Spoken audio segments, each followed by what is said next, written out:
That's too loud. I'll host Pad. Yeah. Everyone just shout. Shout. Hello. Hi. Is it mine? You ready? Yeah. Okay. 3, 2, 1. You're under. Team, welcome back to the Live Perform Compete podcast. Today, back in the studio, the office, with Patrick. Hello, Patrick. Hi, Ed. And Anthony. Hello. This is part 2 of routines. We kicked this whole series off by talking about morning routines with Mr. Liam Carmichael, and now we are talking about evening routines. But we've subbed out Liam, and we have Upgrade. That's because Liam's bedtime routine actually starts at 2 p.m. when he leaves the gym. Half day. That's bad. But before we get into talking about nighttime routines, what's happening today, chaps? It's a typhoon today. Second typhoon in 2 weeks. Second typhoon in three days. What's a typhoon at, for those who aren't in Hong Kong and know what a typhoon is? Typhoon. I'll get out the actual definition, but it's essentially just it's the equivalent of Asia's version of a hurricane, I believe. Severe tropical Storm. Depression or storm. Yes, correct. So it's but the typhoon is measured. So typhoon scales go typhoon 1, typhoon 3, typhoon 8, typhoon 10. Is there a typhoon 1? I don't think there is a typhoon. Yeah, T1. I think it just goes to You're looking at the wrong guy, but I found out these levels last week when we had the first one, and I was like, what a ridiculous system. It is stupid, isn't it? T3, T8, T10. Like, They're not T9? what happened to 4, 5, 6, 7? 5, 6, 7, 8, like poof. And there's also different classifications of typhoons. So you got a tropical depression, which is just like a little bit of a storm.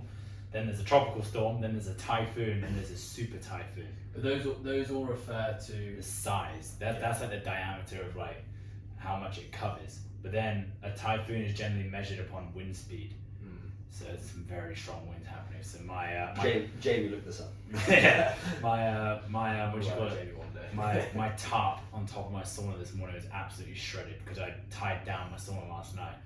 Very worried actually when I was sleeping, but yeah, I went out this morning and I think this because it's got a sandpapery style roof, it just absolutely shredded up the tarp. So it must have been blowing a typhoon last night. You know Aussies call condoms tarps.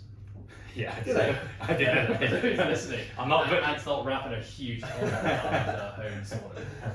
Chuck a tarp on, will you, man? Take the tarp off, man. So yeah, this is our second typhoon in 2 weeks. So what typically happens with a T8 when we have a severe tropical typhoon? T8, generally speaking, the city closes down. They recommend that everyone stays at home. Hong Kong's infrastructure is actually pretty amazing. So these typhoons will typically roll through the sea, normally go through kind of Taiwan and Philippines, cause mass destruction. Especially in Philippines, they'll just flatten villages, loads of deaths, crazy flooding. That same typhoon kind of moves through Hong Kong, and It's weakened by the time. it is weakened generally speaking, but also the infrastructure in Hong Kong is really built for typhoons that we basically get no damage, and everyone kind of leaves unscathed. Although we did have a massive set of scaffolding fall off a building last week. I mean, in the grand scheme of things, it It's killed nothing. one person. I mean, Yeah. obviously terrible, but still. Okay, I've got the actual classification here so we can sign this off and stop talking about typhoons. So this is the new 3-tier typhoon classification. So, tropical cyclone classes, as I mentioned before: tropical depression, tropical storm, severe tropical storm, typhoon, severe typhoon, and super typhoon. Signal number 3 is a tropical depression. So that's the highest tropical. That's talking about the maximum sustained winds near the center. Okay, so that's between 41 to 62 kilometers an hour. Then the next one will be the typhoon number 8, which is essentially a tropical storm, where we're looking anywhere between 63 up to 87 kilometers an hour. I think they clocked 83, didn't they, on this one? And then there's now a number 9 signal. So that would be a severe tropical storm, which is anywhere between 88 to 117 kilometers an hour winds.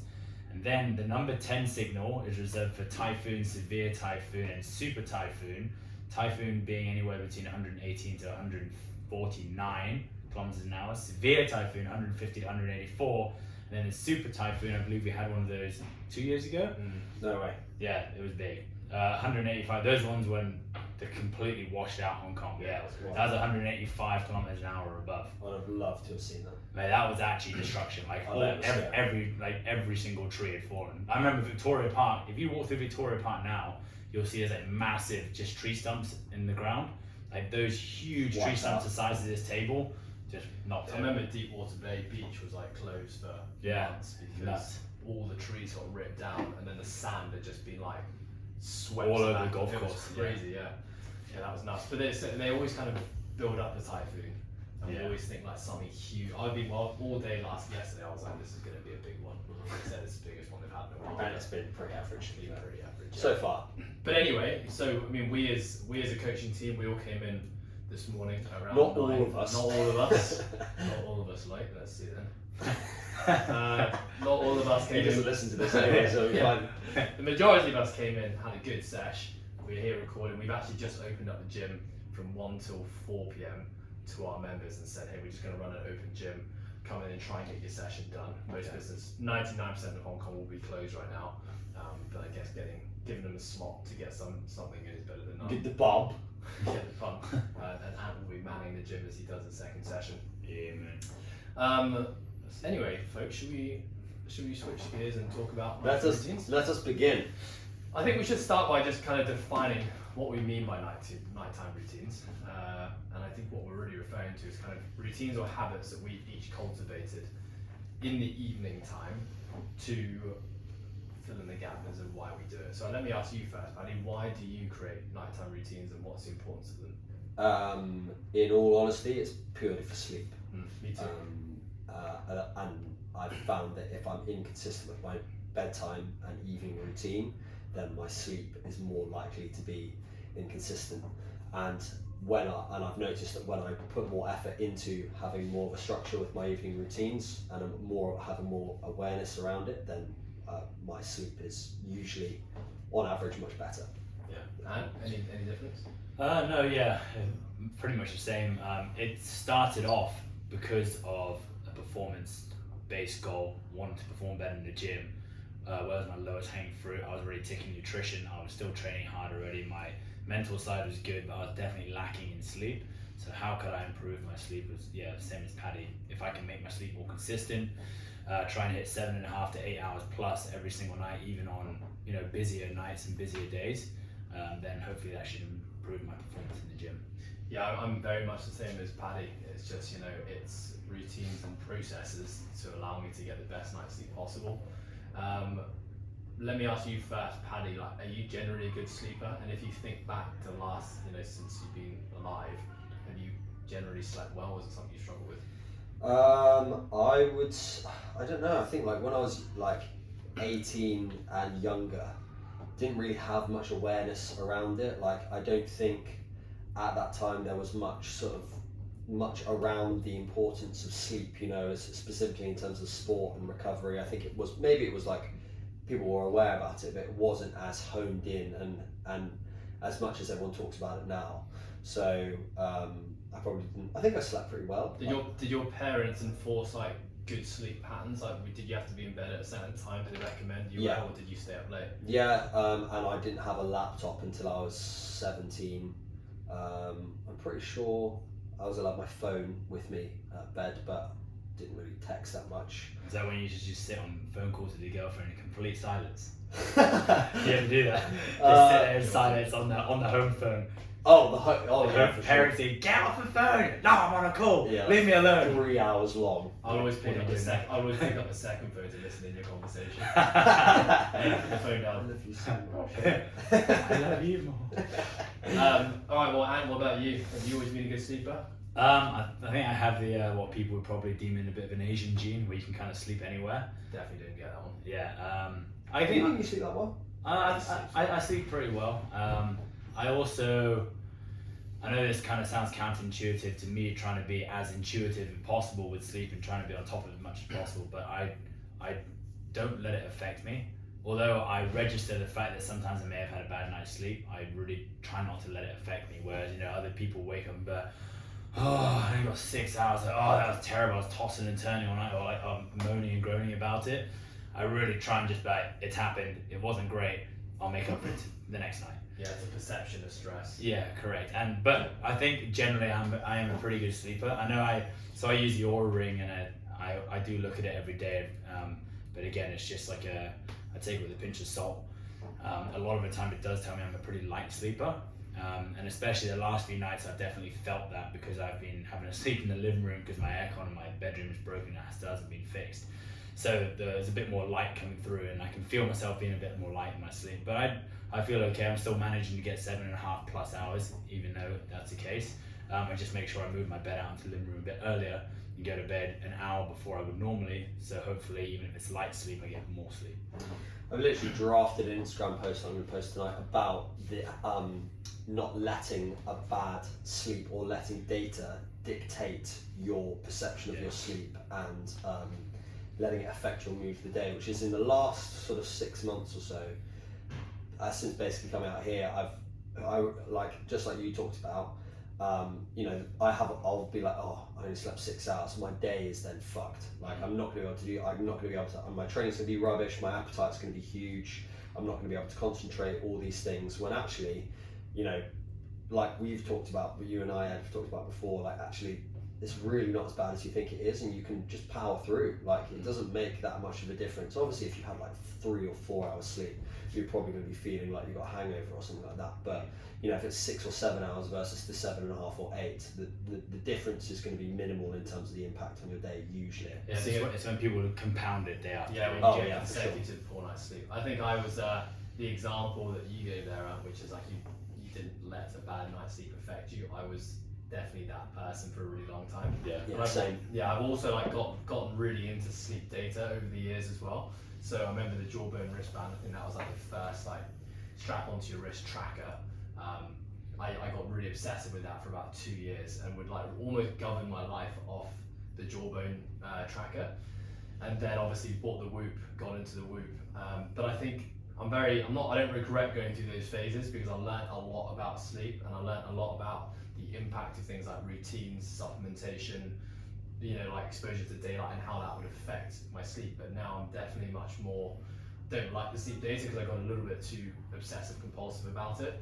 And so now, like you said, like when I get a bad night's sleep, I get a bad night's sleep, and I don't try not to let that weigh on me. But I definitely am mindful of when I do get a bad night's sleep, that I know I need to probably step up my game in other aspects of my day and my day's choices, if I want to ensure I can get back to kind of homeostasis again. Just I think as well that kind of like fixation on data, it's the same thing when it comes down to tracking macros and tracking calories. People can get, like you talked about, so obsessive with it, but it is actually such a good tool to use. So as long as you can build that awareness initially, it's a good way of you understanding what's in this food, or like what 7.5 hours feels like, or what 8 hours feels like, or what 2 hours of deep sleep feels like. And obviously the data's not that accurate, but it's a good ballpark to go off. And by you using that data, you can then move away from being so religious with the tracking your calories or tracking your sleep, and then you build that awareness, and it kind of like pushes you in the right direction, but then don't fixate on it, like you said, too much, because then that's when you start thinking, oh, the data's telling me I've slept 5.5 hours, day's ruined, I'm not going to be able to come back from this. When really, like for example, 2 nights ago, I thought I'd slept 7 hours, and my Garmin told me 5 hours 20. I woke up. You told me 4 times, mate. Yeah, I remember. 4 times. Yeah, you told me. No, that was for my 5:15. Thank you very much. I think so. Anyway, so I woke up feeling great. I felt like I'd had 7, and then like at 10 o'clock I checked the Garmin and it said 5 hours. And then how did that make you feel suddenly? But then because of how I'd felt for the last 2 hours, I was like, well, it's probably wrong. Like I feel fine. So it was easy for me to like just push it away. Yeah, I think what you said there was important, that the data points that you do take, whether it's a Garmin or a Ring or Whoop or whatever it might be, the data helps you to cultivate and build the habits, which will then allow you to then live life without the data. Exactly. Yeah, that's the most important thing. Yeah, correct. I think also something that was very impactful for me is I remember listening to, I think most people listen to this podcast with Joe Rogan with Matt Walker, the sleep scientist, and he was just like reeling out just knowledge after knowledge, and it was a really, really good episode, because Matthew Walker's a really good talker as well. He's quite entertaining. And I think when he first, and his book, which is called Why We Sleep, really basically at the time would talk about waking up in the middle of the night being like a cardinal sin, and if you woke up in the middle of the night, it was indicative that like cortisol might be out, you might be dealing with too much stress, like you might have some really underlying problems that you need to address. Matt Walker's now come back on the Huberman podcast, another really good podcast. We always seem to talk about Andrew Huberman because I know we're big fans of him, but he actually came back and said recently like he regrets taking such a strong stance on telling people that waking up in the middle of the night was a bad thing, and actually it's a really natural thing. And it's normal. He basically says, you know, if you're waking up consistently, probably for more than 20 to 30 minutes all the time, okay, maybe you want to look into it. But like waking up periodically through the night, we also know that sleep cycles are generally about 90 minutes, and the body actually naturally does wake up anyway. Some of us are just conscious of it, some people aren't. And I think in hearing that and hearing an expert like that come out and say, don't stress about it, because I've always been someone that wakes up quite a lot through the night. Not necessarily, I go through patches sometimes where it's like a 30 to 40 minutes, maybe even an hour I'm up, but generally speaking it's more like I consciously wake up for a minute or so and then I'm back to sleep again. And I used to panic after, you know, listening to the first podcast of Joe Rogan, thinking like, shit, what's happening? But I'll get through my day feeling great, but now it's kind of just, you know, just ease the nerves a little bit. I actually saw a meme the other day, and it was like, it was when you wake up in the middle of the night thinking that it's your alarm that's gone off, but it's the middle of the night, so you're like relieved. I was like, I don't feel that when I wake up in the middle of the night. I'm like, oh fuck, I haven't slept all the way through. Yeah, me too. But then going like conversely, what you've just said is that actually it's not a big deal and it's quite a natural thing for you to wake up. And at the moment, I don't think I've had a bulk of 7 or 8 hours that I've slept all the way through for like probably the last 2 months. Yeah. Which is annoying, but. So what's contributed to that for you? I have no idea. I mean, like, I'm trying harder with my evening routines and reading a bit more and going to bed earlier, giving myself more time in bed, but I just keep waking up at like 1, 3. I've pulled my fluids like earlier in the day, stopped drinking, and I'm still peeing and stuff like that. But I'm still figuring out. We all are. Yeah. Okay, well let's get into, we'll work chronologically. So basically from the end of our day, so when our work finishes, we will travel home, and that's essentially where our kind of like evening routine process starts. We'll start with you, Paddy. So you're generally home around 6 to 8 p.m. most days, depending on your schedule. Yeah, usually 6, one evening is 8, and then mostly 6 o'clock, yeah. When you walk in your house, what's typically the first thing you do? Take off your shoes, hopefully. He can confirm he does not do that. Yeah, I'm not one of those people that takes the shoes off at the entrance of the door. I wish I was, but I'm just not. I'm just getting to know. I mean, you've told me I've walked into your apartment. Yeah, no. Hey, get your shoes off. Yeah, Don't say bye. too right. I'll usually start cooking dinner or eating straight away, because it's 6 o'clock. It'd be probably about 20 past, 6:30 by the time I get home. And if I'm going to bed, aiming to go to bed 8:30, 9, or be asleep by that time, I need to make sure that I'm eating ASAP to get digestion started, so my food's not going around my stomach loads while I'm trying to sleep. So I usually start cooking dinner or start eating dinner depending on if I've grabbed something or I've got something from the supermarket or whatever. So generally speaking, the goal is to get food, your In dinner quick, in as far away from bedtime as possible. Yeah, exactly. I'm the same. And Yeah, I'm the same. The only addition I have is that I walk onto my roof and turn on my sauna normally. So it's got a 30-minute heat up period. But as soon as I'm back down, so basically in the door, bag down, food in the microwave, up the stairs, turn the sauna on. By the time I'm back downstairs, food's heated up, sit down, and actually give myself a chance to sit down and eat my food without doing anything, because that's something that I have started to savor a little bit more. And started to include even in my daily routine, not just a nighttime routine, but eat my meal without doing anything else. Normally I'm sitting at my desk trying to put up a program whilst eating my meal, and then having a protein shake at the same time, then running downstairs for the next session. So actually taking time to just do nothing and then just eat my meal. Yeah. So yeah. Paddy, what are you at night time? Because I mean, I know you live by yourself. Do you like to kind of occupy at the moment?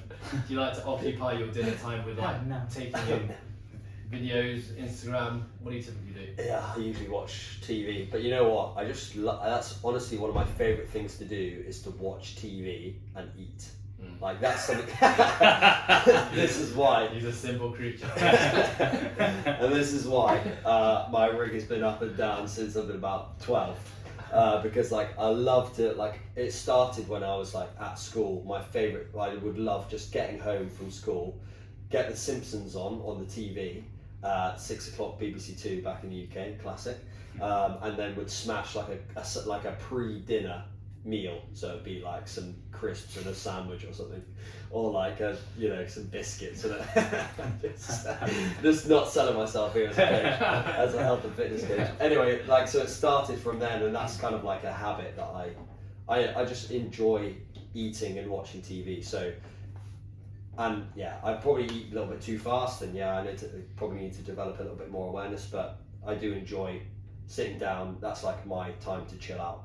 And also, because of how early I start in the mornings, usually 7:15, I usually wake up at 5:30, which means I need to be in bed by 8:30, 9:30 at the latest. And I don't want to have, which we'll talk about in a bit, probably is too much light stimulus towards the end of that. So it's me killing two birds with one stone, having some chill time to like watch TV or go on YouTube or whatever while eating my meal. I can relax for that time and then start the next stage of bedtime routine after that. Well, let's go into that and let's talk about light exposure. I mean, personally, I try to match the light exposure in my house with what the sun's doing. So the sun in the summertime sets around 7 p.m.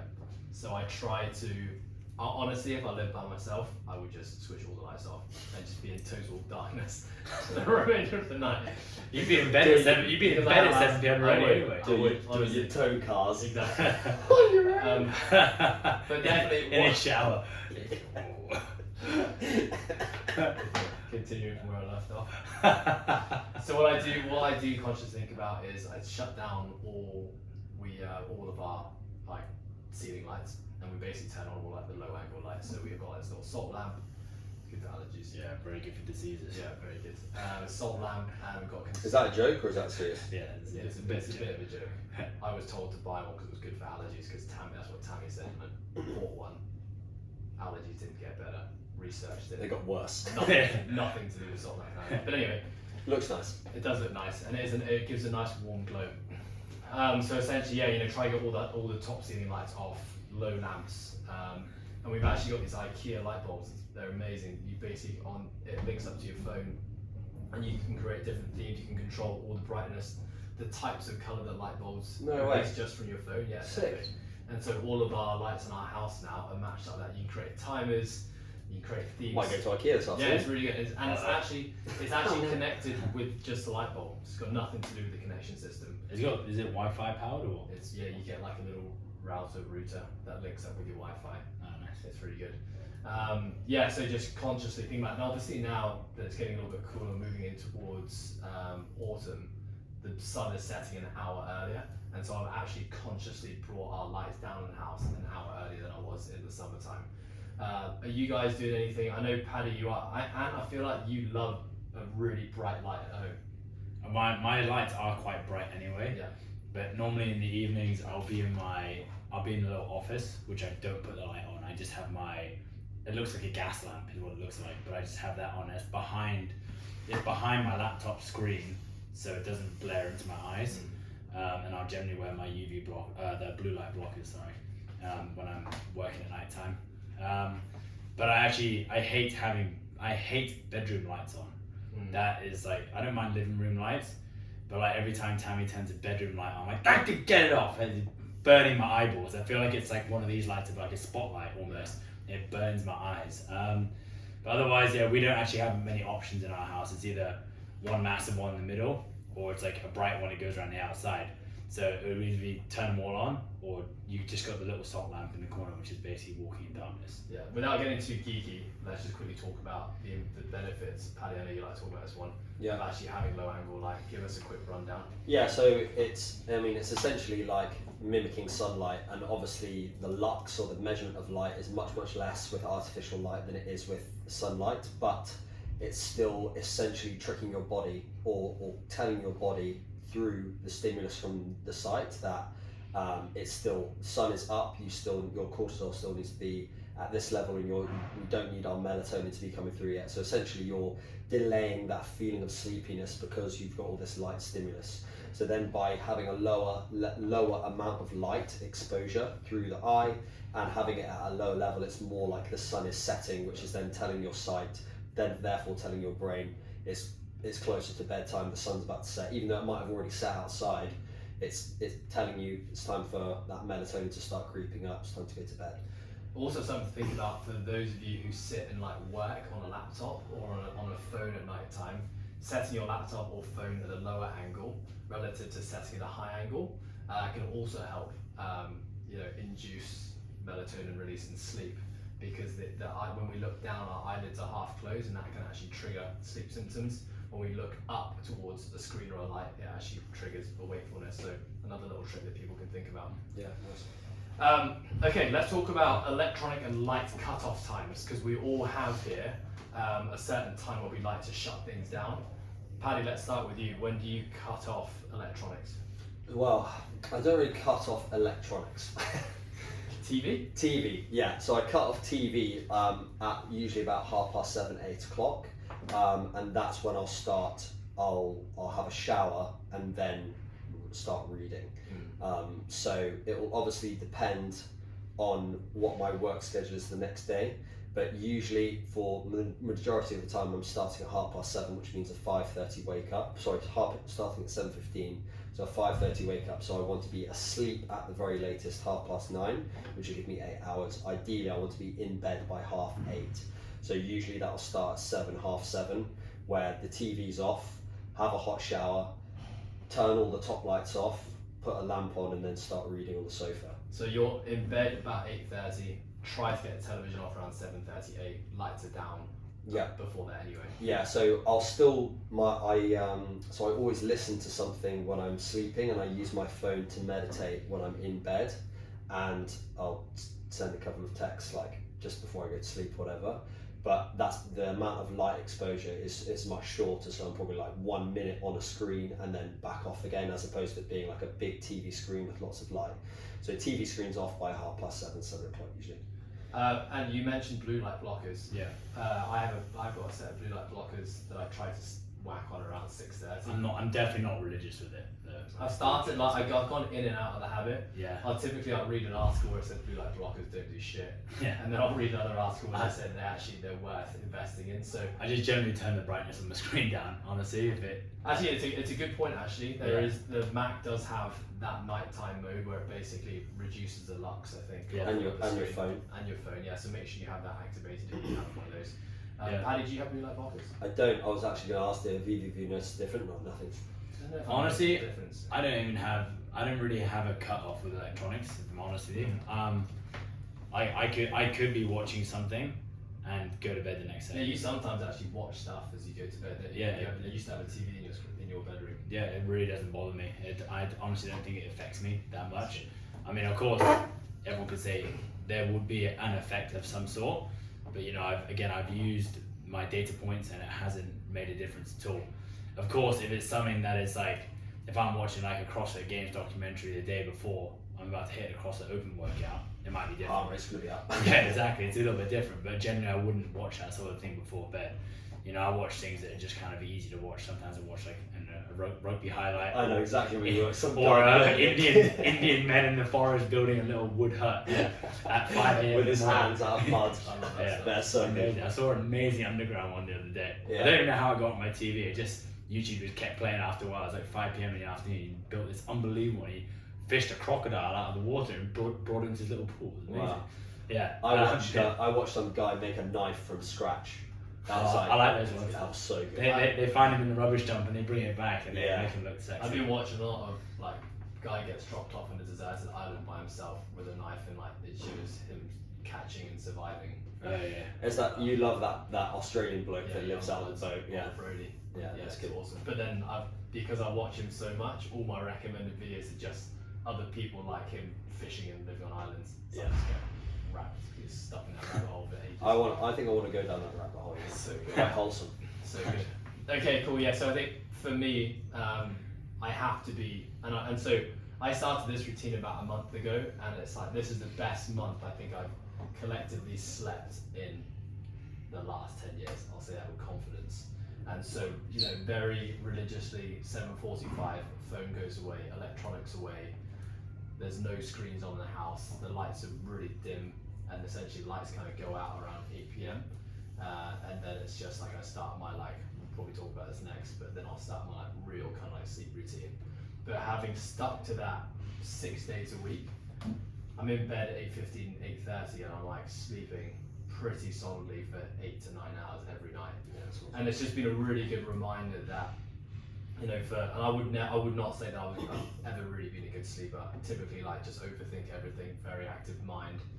But I think a lot of that is because I typically bring work home a lot, and I'll work quite late into the evening because I just enjoy it.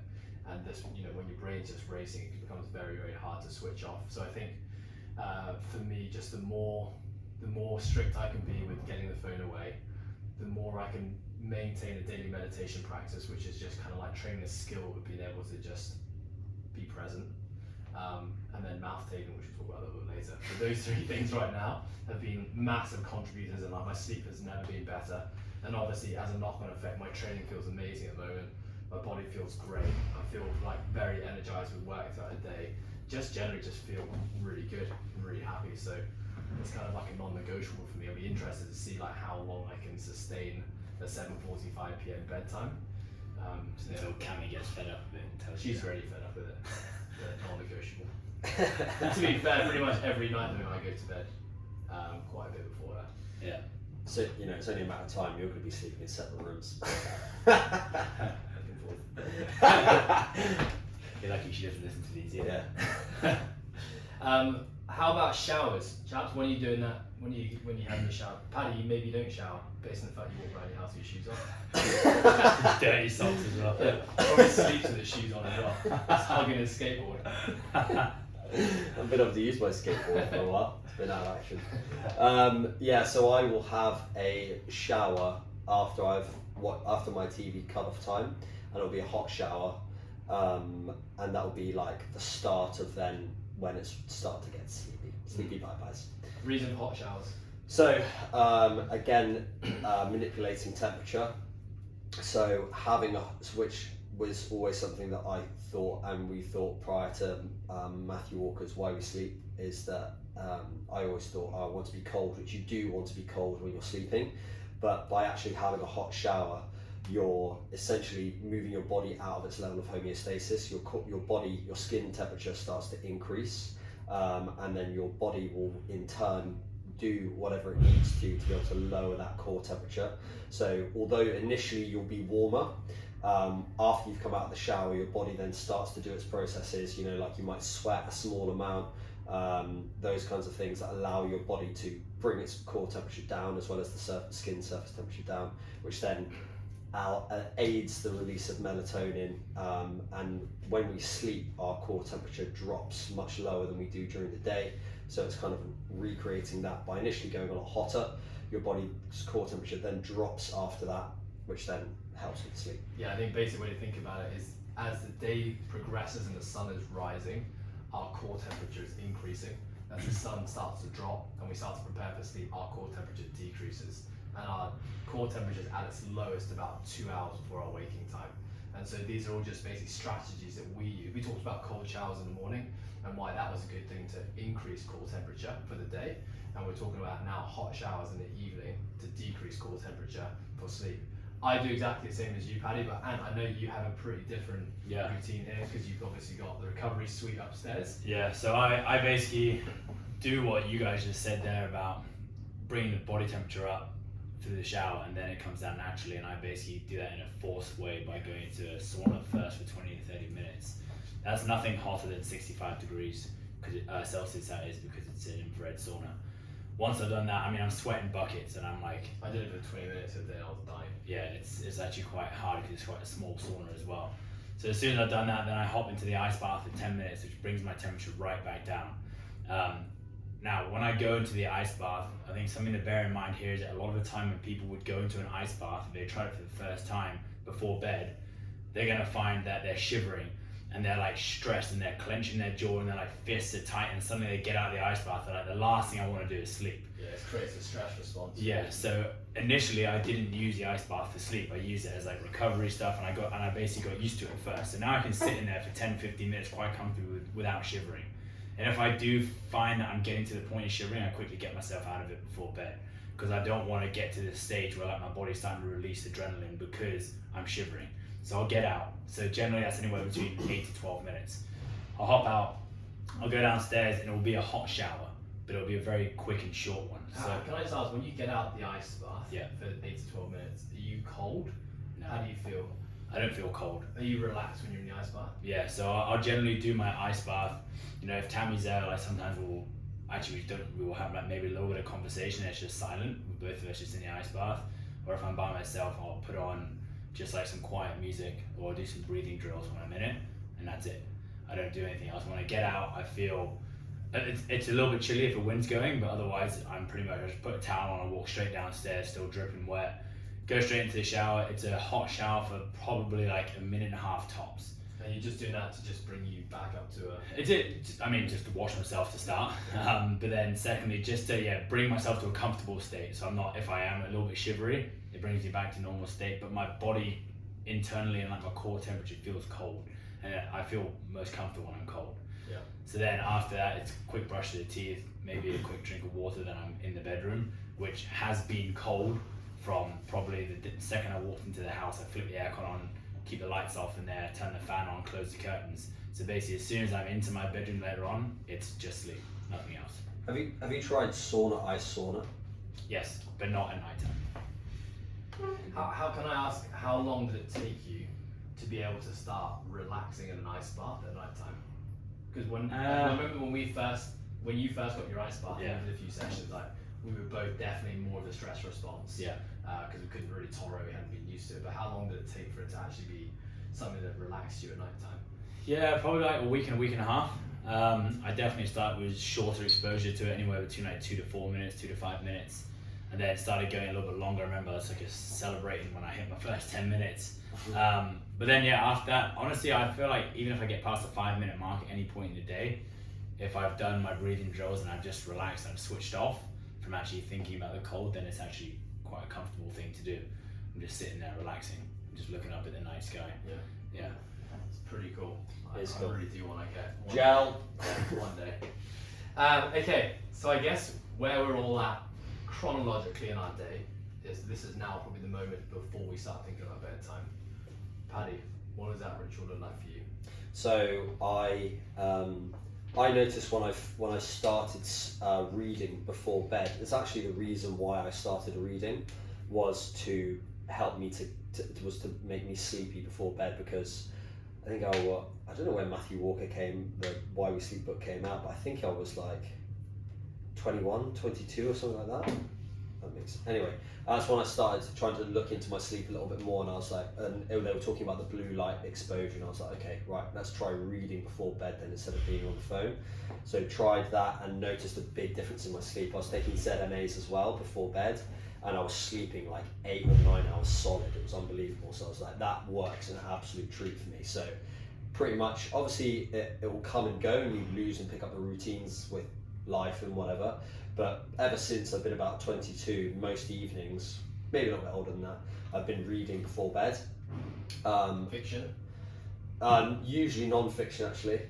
What are you reading right now? Into Thin Air, which is about the film Everest on Netflix, the 1996 one, where like 8 people died. Yeah. It's basically one of the guys who survived on that, his account of it.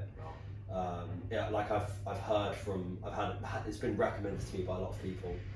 It's good. I'm like 2/3 of the way through at the moment. See, you don't find that gets you all jacked up at night time? A little bit, but it's also more like for me anyway. After I read for half an hour, even if it's at like 11 o'clock in the morning, 4 o'clock in the afternoon, or night time, after half an hour, I'm ready to sleep. Like. And are you reading on a Kindle, or are you reading on? No, books. Like So you've actually got a light on. Yeah, so I've just got a lamp, which 2 nights ago actually I moved my lamp. So what I initially wanted to do was to read on the sofa to fully separate sleep bedroom, with. Yeah, but actually, my sofa's not that comfortable. Can't really get down into a position with my gammy hand at the moment as well. Like I can't turn the pages that easily while I'm holding it upright. So instead, last night and the night before, I moved my lamp into my bedroom and was lying down with the book resting on my belly, and I was on my big belly, and then when I feel sleepy, I can essentially basically close the book, put it on the side, lights off because I've already done my teeth and stuff, and I can just go straight to sleep, meditate, and I feel that I can take advantage of that sleepiness. Whereas before, what I was doing is then, okay, now I'm sleepy, and then I'll go to the bathroom, do my teeth with more light, and then I'll go back to the bedroom, and then I'll send a couple of texts or whatever, and then I'll go to sleep. And for me, that wasn't working that well. So basically, I've then moved the light into the room. So it'll usually be anywhere between 20 minutes to an hour of reading before bed, and it will just be, there'll be nothing else going on, no music, phones off or on do not disturb, and I'll be present, trying to get involved in the book. And so then essentially, I guess from there, when you start to drift off, that's when you go to bed. Yeah, when I start to my eyes go a little bit cross-eyed, that's when I'm like, I can't fucking read that word. Then I'll be like, cool. Or it'll get to maybe 8:30, 9 o'clock, or I will have finished the chapter, I'll have a look at my watch, and it'll be like, it's 8:30, I was like, yeah, I can go to sleep now. But something that I have done, that you and I have talked about, is trying to push that sleepiness or trying to have your cut-off bedtime when you're not feeling sleepy. That is something that I've avoided now. So I'll just go by feel. You used to force. Yeah, I'd be like, it's 8:30, it's time to go to bed, and then you're like bolt upright in bed. So instead, I'll keep reading until I feel that sleepiness coming on. Unless it's like 9:30, and then I'm like, I need to try and sleep now. Yeah. So yeah. Nice. And I know you've recently started exploring Headspace. Yeah, so I'll generally have the Headspace on in the sauna now, because it's got the speakers up in the top, which is really cool. Yeah, and I turn the lights off in the sauna as well. I used to lie there with the lights on, and I'd be squinting and I didn't realise I could turn them off. And then I figured out I can just press the button and turn off. It's amazing. Yeah. The old lights look good. So yeah, that actually helps me relax as well. I can then just close my eyes in the sauna versus just staring out at a balcony, basically. Yeah. So that's really nice. Then do the ice bath, downstairs, quick shower, brush your teeth in the shower. I always brush my teeth in the shower, don't know why. Me too. Yeah. So do Run to the family. You guys, what else do you do? Read. I also eat my roast. do my toe cards as well. Yeah. Kick in the shower. And then basically after brushing my teeth, I'm straight in the bedroom. I'll turn off all the lights, close the house down, and then So no meditation, no. meditation right now is happening when I'm. You said in the sauna. So meditation happens in the sauna, and I use the Headspace app. Yes. I like to listen to my mate Andy talk me to sleep. It's nice. Yeah. Are you using the sleep casts? Are you using the No, I just do the one where it's basically the same thing, but switching off one? Switching off one, or the one that says good night. I think. I do the sleeping one. Yeah. That's not Andy though, is it? Yeah, you can have Andy, Eve, or a song. I really liking. I really quite like Eve. Yeah, I like Eve's Eve. voice really soothing. Yeah. Those of you who do Headspace, let us know who you prefer. Andy, Eve, or A song. Actually, don't know. okay, so my final piece before bedtime is generally kind of like a 5 to 10. Why you? Anne's already always laughing now. Paddy's always laughing already. It's like a 5 to 10 minute stretch in the living room, and it's all the Like a Shaktimat. Not yet. Shaktimat is the finisher. Oh. So the stretch is nothing like not trying to necessarily lengthen tissues or use it as a mobility session, but I find when I'm holding stretches, I'm very present in that moment and thinking about my tissue lengthening. And so I'll really just quickly run through hip flexors, adductors, hamstrings. How long are you doing shoulders, each one? Usually about 45 to 60 seconds, just roughly. I just really just kind of eyes closed, just deep breathing. Breathe in, breathe out, yeah.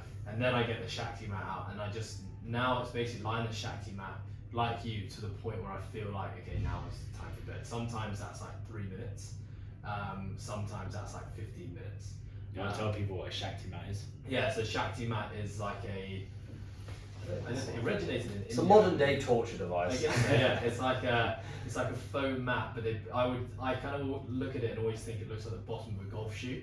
So the studs. Of So the it's golf just shoe. supposed to replicate needles, right? Or, Basically, yeah. So there's loads of spikes, and the first time most people get on it, they're like they can't handle it, or like, and it just bursts your skin on your back. You come back to a wounded soldiers dripping in blood. Pus all over your jacket.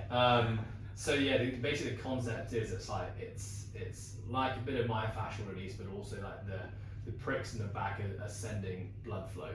I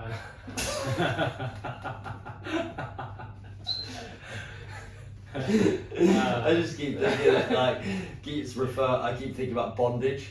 Yeah, when you think about Shakti. Yeah, like S&M, sort of into it. Yeah, I mean, yeah.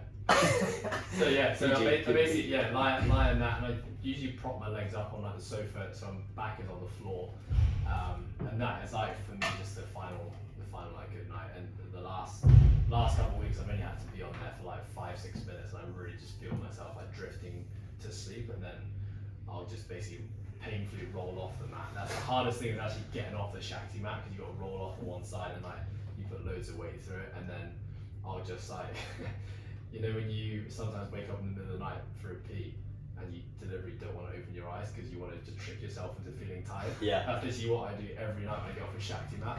I'll like walk down my corridor like this, pretending I'm actually asleep to trick myself, and I just get into bed. And so, funny enough, I went through a big phase of reading.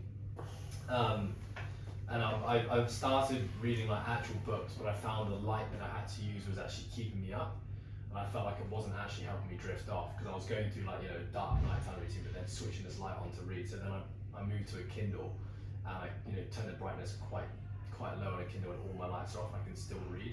But actually, since I've gotten back into this routine of like 7:45 cut-off time, I really haven't even needed to read.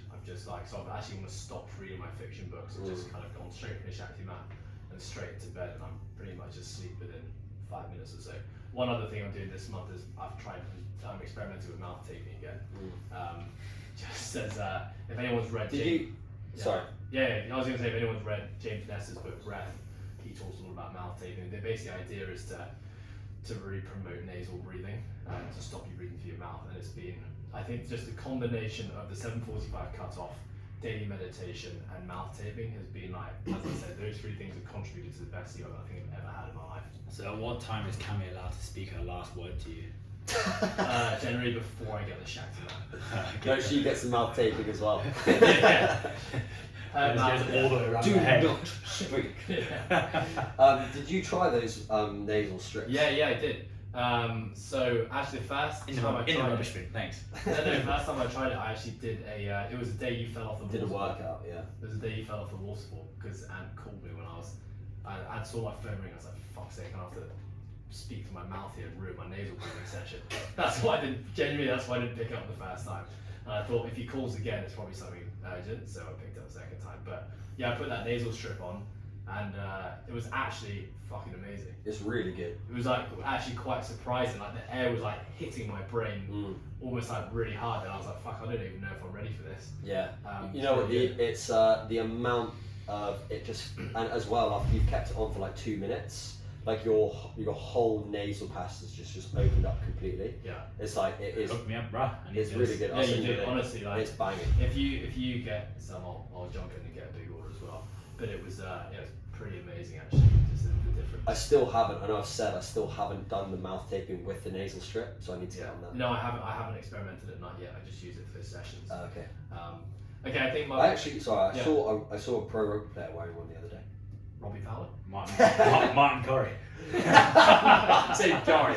Well, was unathletic rugby player. You hate it. That wasn't a no show. I was just his nose. Yeah, no, It's like Nelly. Yeah. Just a plaster on the face the whole time. Can I ask you guys how consistent, 7 days a week, how consistent are you with these routines? Because obviously most people listening would be like, fuck, these guys do a lot at night time. Probably seems quite overwhelming. But I want to know, how consistent are you, generally speaking, hitting these routines? And I'll start with you. I'm probably like 5 to 6 out of the 7 days a week. Yeah. And then, more often than 6. And then thinking about how long you've been doing this for now. How long has it been? Well, it's probably been about with the ice bath and sauna, probably 2 to 3 months now. Yeah. Yeah, so it's definitely made a noticeable change since then. So like 85% compliancy, generally speaking. Yeah. Paddy? Yeah, I'd say a little bit less, probably like 4 to 6. Yeah. So, yeah, like on a week of like social events or something like that, it'll probably be more like 4, and then on a quieter week, be most evenings. And I generally think on the days where I'm not having to be engaged, I'm not having to have my coaching hat on and my working hat on, I don't need it as much. So I'll skip the sauna on those days sometimes just because it takes a bit longer, but I'll still do the ice bath. But it's the days where it's been full on. I've done a double session. I've had like anywhere between like 5 to 8 clients in a day and coach classes, and I've been hyped up. Then it's more important that I actually bring myself through the entire routine. Yeah. Nice. Anything more to add, chaps? Not from you, like. I would just say, just like how I wouldn't try and do, like we say with everything, don't try and do all of these things at once. Like something like a Shaktimat will probably put people in a load of stress. Like I wanted to ask you, like, In hospital, yeah. Don't line your front in the Shaktimat. Or naked. nipples. Yeah. Nipple comes straight off. No, actually, it's a really good point, Paddy. Maybe if we were to say like, what are the 2 probably most influential environmental factors that affect sleep? Yeah, it's usually temperature and light. So yeah, I would say number 1 would be either having a screen time cutoff, or having a technology cutoff, or a time where you're reading or you're doing something that is away from a screen before bed. That like whatever it is, it can be anything, but it's having a conversation with someone, playing cards, just reading something that doesn't involve a lot of light. As well as, like we talked about, turning off the bright lights, that's going to affect it. And then temperature, making sure that your bedroom is cold when you're going to go to sleep, and then you can manipulate your body temperature as well by having a hot bath or by having a hot shower before you go to bed. But don't do it instantly, more like half an hour before. Yeah, I would say another just massive contributor is just routine. Like the human body is so wired to be routine and have rhythm. So if you are going to start to make some changes, you really need to commit to it pretty wholeheartedly. Even if it's only just making one small change, whether it's the lights or the temperature, make sure you're hitting that, at least 5-6 days a week consecutively. Because just an example for myself, when I started and made the commitment to move to 7:45 p.m. cutoff times and an earlier bedtime, it took me probably a week and a half, 2 weeks before that actually started to kick in and I could actually get sleep. The first 2 weeks I was just like, lying and looking at the ceiling, was not down regulated and switched off yet. But the body's now adapted to it. And I know if I probably stepped away for 2 weeks and slacked off, it would probably take me another 2 weeks to get back to creating routine again. So don't feel disheartened if you're trying something and it's not giving you like instant effect. Remember, your body, if you've had crappy sleep routines for the last 2 years, it's going to take a while to undo all of that crap and build these new routines. So you just got to pick the lowest hanging fruit, be super consistent with it. When that starts to work, or you start to see an improvement, then maybe move on to the next thing, whatever that next thing is. Yeah. The only, I think the most important thing is that you go through the things that we've talked about already, but a level on top of that. Like if you're looking to boost through it, you can look at some supplementation which has worked. And I'm not talking about melatonin, I'm talking about magnesium or zinc and magnesium, which has, for me personally, anecdotally, and I know it does work for a lot of people, taking some magnesium before bed, and like the best I've ever slept was taking magnesium before bed. But at the moment it's not working for me, and I don't know why. In the last 6 months, whenever I've taken magnesium before bed, I'll be waking up every hour, and I have no idea why that is. I think it's just generally, and we'll talk about this, make sure you guys tune into the supplementation episode on nutrition pyramids. But you really need to have the other stuff dialed in before you start thinking that's going to have an impact. If you don't have the basics nailed, don't jump to supplementation and think it's going to have a profound impact. Get the other stuff nailed first, and like you said, that's probably the next thing to start maybe looking at. Yeah. Anything else to add, chaps? No. Alright, well, Anne, thank you very much for jumping on the show. Thank you for having me. Paddy, always an honour. Never a chore. And we'll see you next time. Bye. Nice beard. Mute. How do you intro? You do the intro. You ready? Yeah. 3, 2, 1. Team, welcome back to the Live Perform Compete I'm your host today, Ed Haynes, joining me in the studio, Mr. Patrick James and Mr. Anthony Haynes. We are here to talk about the end of day protocols, nighttime routines. Myself, Paddy and Ant share our routine, what we typically do in the evening. We basically run through our evening